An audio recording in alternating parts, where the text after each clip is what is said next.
It's called Sherlock Holmes, Puzzles, Ciphers, and Itty-Bitty Kitty Mysteries for Feline Fanatics. And if that's just not the cutest little thing you've ever seen, like, it was such an impulse buy. Help Sherlock and Dr. Catson. Dr. Catson solve puzzles, break codes, and catch meow-ritty.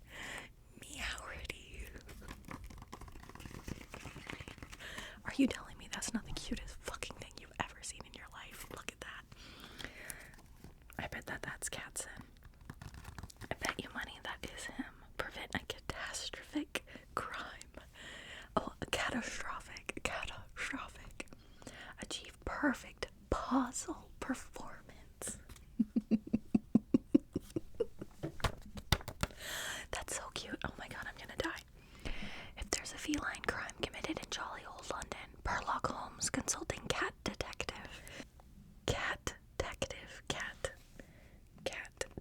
It's like detective, but with cat. Is on the case, whether it's stolen salmon, pilfered prawns, or a wet food bandit.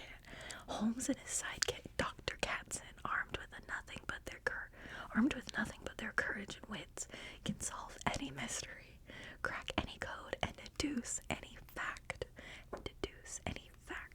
In this one-of-a-kind digest, you'll become an expert member of Sherlock's team in charge of deductive reasoning. It's elementary. Code breaking, historical trivia, spotting spies, they're hidden in plain sight, cute kitten riddles, and more. Yeah. Do you want to do some cute kitten riddles with me? Alright, let's do it. What do you want to start with? Let's try. There's this one that I was looking at. It was like a story that you read, and then there it is right there. Look at the picture. It's so cute. It's a story that you read. Read the following story about a historical crime and see if you can answer the questions that follow, helping Dr. Catson pass Sherlock Holmes' test. Look at that. The story is called An American Tale. Do you want to read American Tale with me? Let's see what the first page says. Maybe we can skip around. Okay. People and creatures of all types and from places plague. Okay, no, that looks like we should read that. Okay. We have characters. Let's go. So, we have Sherlock Holmes, the most skilled consulting cat-tective in the world. That's him. That's Sherlock Holmes right there. He's the one on the front. You see him right there? That's him. That's Sherlock Holmes, obviously. Dr. Catson, Holmes's loyal sidekick, and an investigator in his own right. That's Dr. Catson. Watson Catson. Yeah, that's the same. Okay. I was just making sure it wouldn't be like a Catson. No, it would be Catson. I understand that, but you know what I'm trying to say. And then Moriarty, Holmes's nemesis, a crazed college professor and an evil genius. That's Moriarty.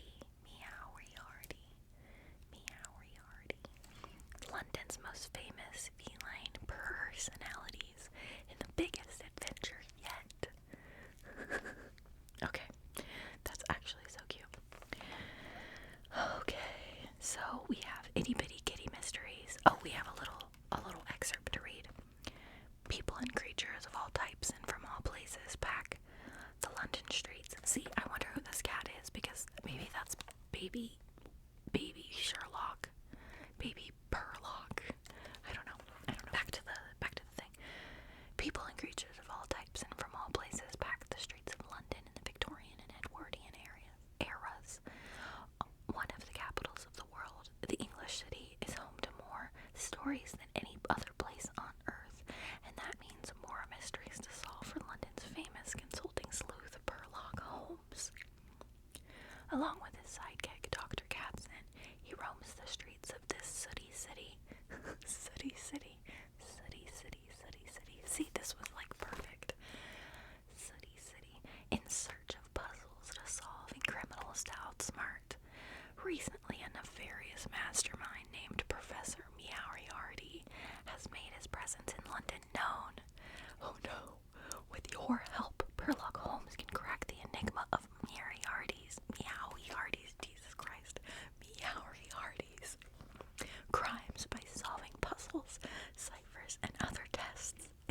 elementary.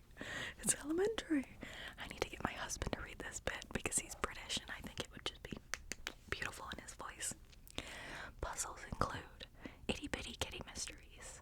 Sherlock Holmes presents historical mysteries and trivia questions to test Dr. Catson's abilities as an assistant. It's elementary, my dear Catson. Can you use deductive reasoning to arrange the books in Moriarty's library, opening the door to a secret passage? Notes from Irene Kettler. Oh my god, we have to see what Irene Kettler looks like. Notes from Irene Kettler. Perlock's on again, off again love interest has been dropping coded clues about Moriarty's crimes. Can you break the ciphers? Okay, we're gonna pause here. Me and my husband were watching The Witcher. We were reading the books, and we watched those animated films that came out. And like, why do all of these? We play the games. He has played the games. We know the storylines. Why do all of these stories always have like a mysterious woman who like floats in and out of their lives? Like, these men are so horny, it's ridiculous. Agents of Moriarty. Professor Moriarty knows Sherlock Holmes is on his tail, so he's hired spies to keep an eye. On the detective. Can you spot them? That's gonna be cute. Cockney ragamuffin riddles. Oh my god, I need to show my husband this. Cockney ragamuffin riddles.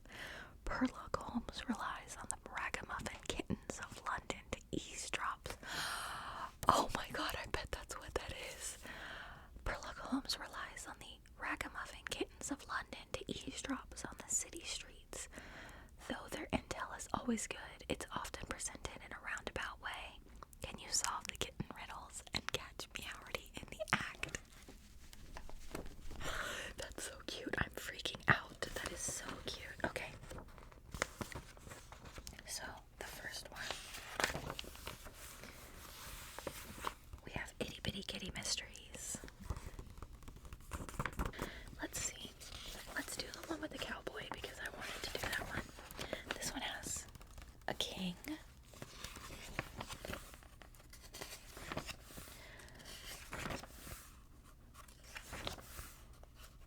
On your tail.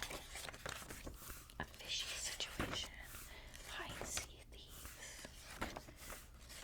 Where'd it go? There it is. Okay. An American Tail. It's the one with the little... Okay.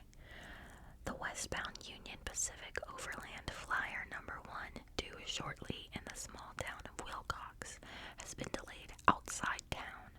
The state in which Wilcox is located, the 44th to join the Union, has only been represented on the U.S. flag by a star for 9 years, and is very much still a part of the untamed mythical West. Soon, a telegram arrives in Wilcox from the Flyer's engineer, W.R. Jones, reading: express car blown open, mail car damaged, safe blown open, contents gone, ... Before long, bounties for the robbers are offered by Union Pacific. Oh gosh, Union Pacific.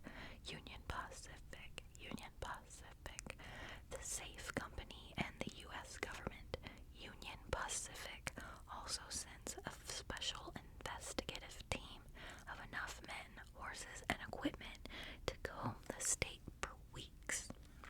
The country's oldest and most notorious private detective agency, known for brutal strike-breaking and manhunting tactics, eventually spearheads the search. A local militia is even raised to find the men who will soon become known as the perpetrators of the most famous train robbery in the U.S. history. On June 2nd, 1899, as the Overland Flyer makes its way through the open plains, it is flagged down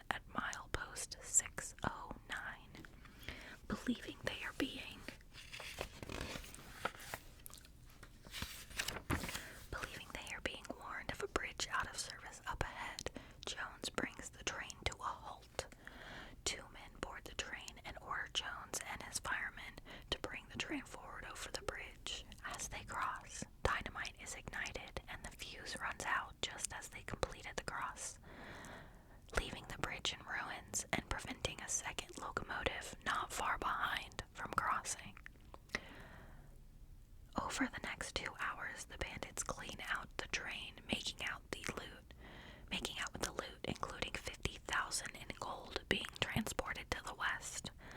After they leave, Jones is left to bring the train into Medicine Bow, the nearest stop, at a crawl. Based on descriptions gathered from eyewitnesses, known thieves, Flatnose, George Curry, Harvey Logan, alias Kid Curry, Harry A. Longenbow, alias the Sundance Kid, and Ben Kilpatrick, alias the Tall Texan, were involved. Together, they are known by a moniker that will appear on movie theater marquees in 1969 alongside the names William Holden, Robert Ryan, and Ernest Borgnine. But soon, another name begins to appear in investigative circles. Recently pardoned by the governor, one of the West's most notorious outlaws is apparently the writer behind an unidentified set of horse tracks found at the scene. Furthermore, thanks to the robbers' decision to take a package of more than $3,000 in banknotes, a paper trail later proves the outlaw, who was also the subject of a beloved Hollywood picture in 1969, did indeed receive nice payment from the stolen money. Before long, the banknotes were all over the West, indicating the gang had split up their bounty and parted ways. So, now we have 1, 2, 3, 4, 5 questions. 5 questions. First, in which state did Wilcox train robbery take place? A. Washington. B. Illinois. C. Texas. D. Wyoming. A. Washington. B. Illinois. C. Texas. D. Wyoming. Yeah, I'll circle that one. Good.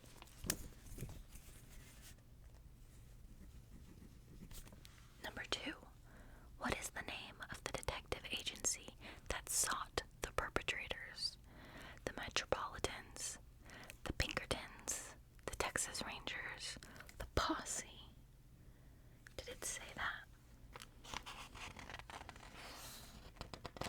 Oh no, but it said the people's names. So what was the name of that movie?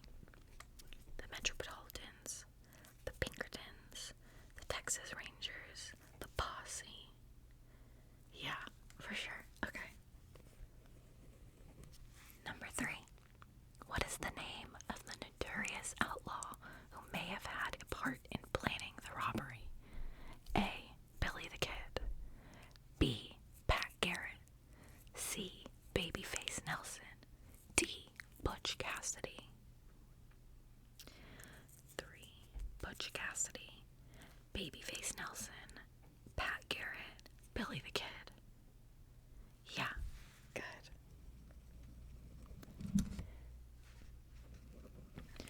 Number 4. In the 1969 film based on The Outlaws, who plays Harry H. Longenbow? Oh, I don't know old movies. Is it A. Robert Redford, B. Clint Eastwood, C. Paul Newman, or D. James Coburn? A. Robert Redford, B. Clint Eastwood, C. Paul Newman, or D. James Coburn? Are you sure? I mean, Clint Eastwood is in a lot of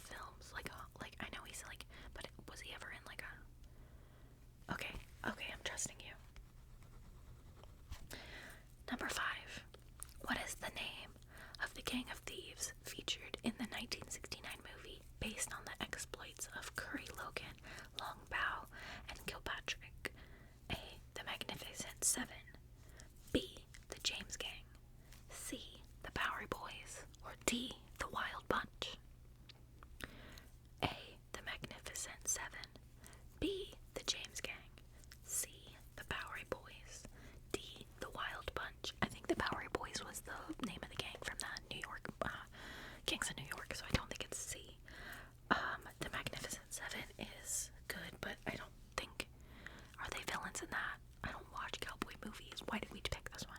I know, because of the cute thing on the front. Okay, you think it's that one. And then bonus, in what year did Henry Loftus and Harry Donaldson become the last men to rob a train in the U.S.? Oh gosh, I'm gonna say 1912. I'm saying 1912. Let's go look in the back. Answers on page 82. How many do you think we got right? Okay.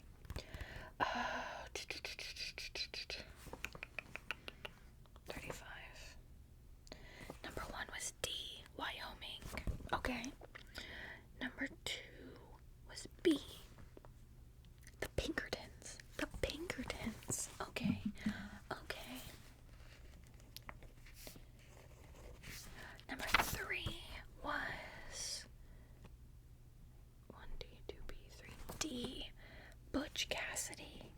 Okay, that's the one I was thinking. I know it was either Butch Cassidy or Billy the Kid, but I was pretty sure it was Butch Cassidy. Number 4 was A, Robert Redford. You were right. Look at you. And number 5 was D, the Wild Bunch. That's so lame.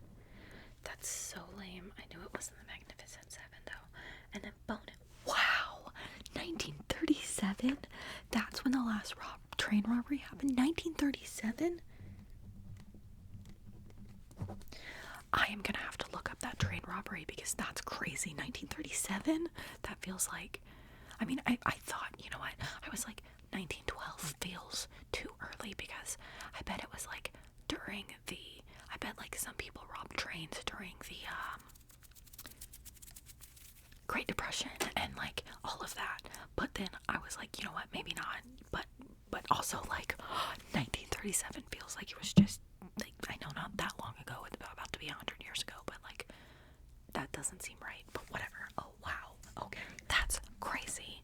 Well, that was super fun. I loved that. I hope you do too. Maybe we'll do another one. If you liked that, just let me know, and we'll do another one. They've got a lot of like cool little, that's the one we just did. They've all got like stories, clues, book lists. But like I said, I never wanted to do one. I chose an easier one because I don't want to feel stupid. But let's feel stupid together. It's just a stupid little kitty book anyways. I almost dropped it. That's cute. Okay. Well, if you want to do another one with me, comment little kitty paws. Comment little kitty paws down below. Comment little kitty paws if you made it this far. That was super fun.